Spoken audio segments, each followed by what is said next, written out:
कैसे आप सभी? उम्मीद करता हूँ अच्छे होंगे, स्वस्थ होंगे।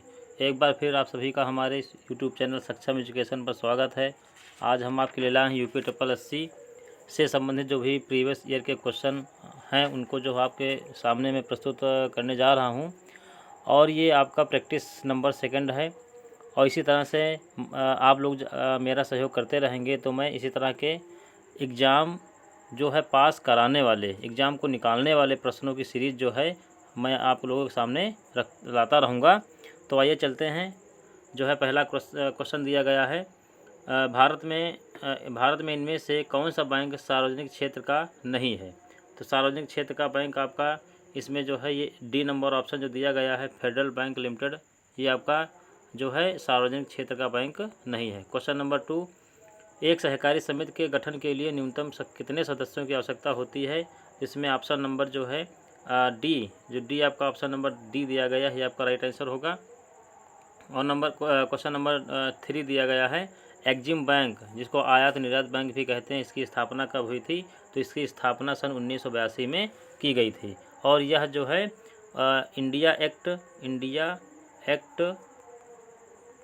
1981, इंडिया एक्ट 1981 के अंतर्गत जो है इसकी स्थापना की गई थी। अगला क्वेश्चन है, भारत में सार्वजनिक क्षेत्र के बैंकों में सबसे बड़ा बैंक कौन सा है? तो आपका राइट आंसर होगा स्टेट बैंक ऑफ इंडिया। ये सबसे बड़ा बैंक है जो सार्वजनिक क्षेत्र के बैंक के अंतर्गत आता है। अगला क्वेश्चन है, म्यूचुअल फंड और शेयर बाजारों के लिए मूलभूत विनियामक प्राधिकार किसे प्राप्त है? तो आपका राइट आंसर होगा भारतीय प्रतिभूति एवं विनियमन बोर्ड, जिसको हम सेबी कहते हैं, जिसको हम सेबी के नाम से भी जानते हैं। अगला क्वेश्चन दिया गया है, the imperial bank of India का राष्ट्रीयकरण के बाद क्या नाम रखा गया था? तो इसका आपका राइट आंसर होगा SBI, मतलब भारतीय स्टेट बैंक जो है इसका जो है द इम्पीरियल बैंक का नाम जो राष्ट्रीयकरण के बाद जो है भारतीय स्टेट बैंक नाम रखा गया था। और SBI का हेडक्वार्टर मुंबई में है।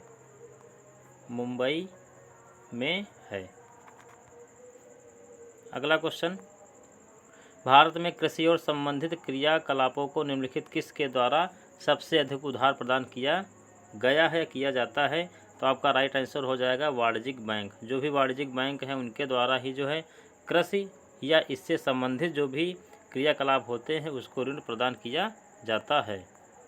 अगला क्वेश्चन है, निम्नलिखित में से कौन सा संगठन भारत में सभी जिलों के लिए ग्रामीण उधार योजनाएं तैयार करता है? इसका आपका राइट आंसर हो जाएगा नाबार्ड। ये ग्रामीण क्षेत्र में जो भी विकास संबंधित जो भी बैंकों द्वारा जो भी योजनाएं शुरू की जाती हैं, मान लो उनको जो पैसे उपलब्ध कराए जाते हैं ग्रामीण क्षेत्रों में, तो इसी बैंक के द्वारा जो है उपलब्ध कराए जाते हैं। क्वेश्चन नंबर 9 दिया गया है, मुद्रा का क्या तात्पर्य है? तो मुद्रा का मतलब होता है मूल्य का मापक, मतलब जो भी मूल्य कितनी उसकी वैल्यू है, इसी को जो है मुद्रा कहा जाता है। अगला क्वेश्चन दिया गया है, RBI की स्थापना किस वर्ष हुई थी? तो RBI की स्थापना 1 अप्रैल 1935 में की गई थी। और इसका जो है राष्ट्रीयकरण आपका इसका जो है राष्ट्रीयकरण किया गया था 1 जनवरी 1949 को RBI का राष्ट्रीयकरण किया गया था। अगला क्वेश्चन दिया गया है, द्रव्यता अनुपात है, मतलब द्रव्यता अनुपात किसे कहते हैं? तो इसको आपका जो बी ऑप्शन दिया गया है चालू अनुपात, तो द्रव्यता अनुपात को चालू अनुपात भी कहते हैं। अगला क्वेश्चन दिया गया है, ऐसा कौन सा राज्य है जहां कोई क्षेत्रीय ग्रामीण बैंक नहीं है? तो आपका राइट आंसर हो जाएगा सिक्किम पहला राज्य हो गया। और एक दूसरा राज्य है गोवा, तो यहाँ पर भी जो है क्षेत्रीय ग्रामीण बैंक नहीं है।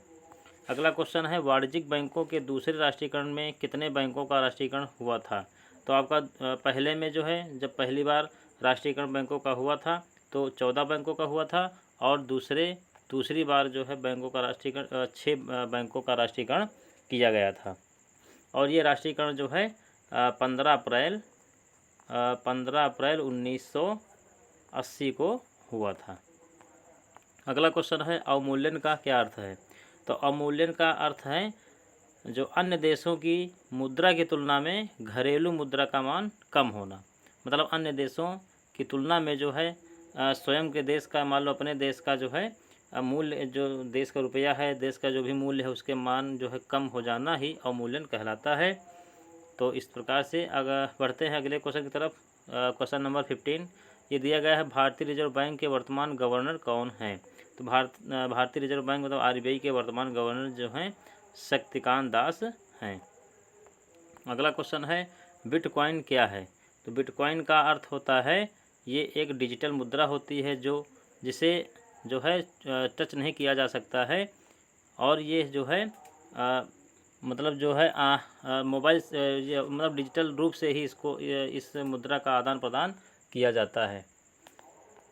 और अगला क्वेश्चन दिया गया है क्वेश्चन नंबर 17, स्वतंत्र भारत में पहली बार मुद्रा विमुद्रीकरण का प्रयास कब हुआ था? तो ये आपका राइट आंसर होगा 1978 को। 1978 को ही जो है स्वतंत्र जब देश आज़ाद हो गया था तो पहली बार मुद्रा विमुद्रीकरण का प्रयास किया गया था। मतलब है नोटबंदी जो है पहली बार स्वतंत्र भारत में कब जो है हुई थी? तो आपका राइट आंसर होगा 1978 में। इससे पहले जब देश आज़ाद नहीं हुआ था तो 1945 में भी, जो 1945 के आसपास जो है प्रयास किया गया था नोटबंदी का। अगला क्वेश्चन दिया गया, किस अधिनियम में एक ऐसा प्रावधान है जो भारत सरकार को भारतीय रिजर्व बैंक को निर्देश जारी करने का अधिकार देता है?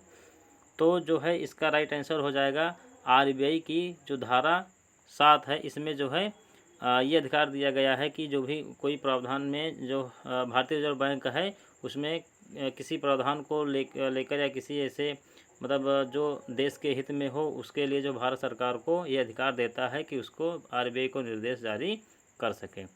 अगला क्वेश्चन दिया गया है क्वेश्चन नंबर 19, आरबीआई की स्थापना के समय इसका केंद्रीय कार्यालय कहाँ स्थित था? तो आपका राइट आंसर हो जाएगा कोलकाता में।